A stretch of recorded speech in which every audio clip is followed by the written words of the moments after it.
నమస్తే నమస్తే ఫ్రెండ్స్, చూసారా గోరింటాకు ఎంత ఎర్రగా పండేసిందో? మీకు పెట్టుకోవాలని ఉందా? ఇంకెందుకు ఆలస్యం, చక్కగా పండడం కోసం ఇలా చేసుకుందామా? ఏం లేదండి, గోరింటాకులో కొందరు పెరిగేయమంటారు, కొందరు నిమ్మరసం ఏమంటారు. పుల్లగా ఉండేది ఏది వేసినా మంచిగా పండుద్దండి. ఇది మా చెట్టాకని నేనే కాకుండా మా ఫ్రెండ్స్కి కూడా ఇచ్చానండి. ఈ ఆషాఢంలో మంచిగా పెట్టుకుంటే చాలా మంచిదని ఆడవాళ్ళకి అంటారు కదా, లక్ష్మీ కటాక్షం అండి.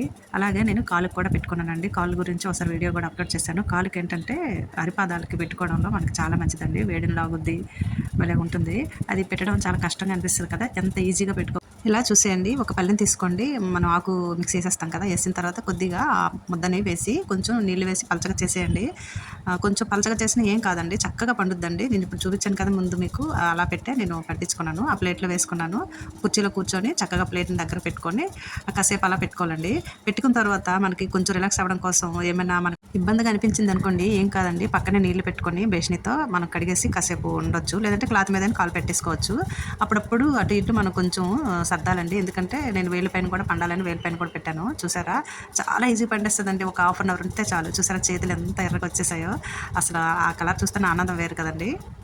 ఇంకా ఆషాఢం ఉందండి, చక్కగా ఏ రకంగా అయినా మనం పెట్టేసుకోండి. నేను అలా కాలు పెట్టేస్తూ ఒకవైపు నేను బట్టలను కూడా ఫోల్డ్ చేసేసానండి, అలా కూర్చొని బెడ్రూమ్లో.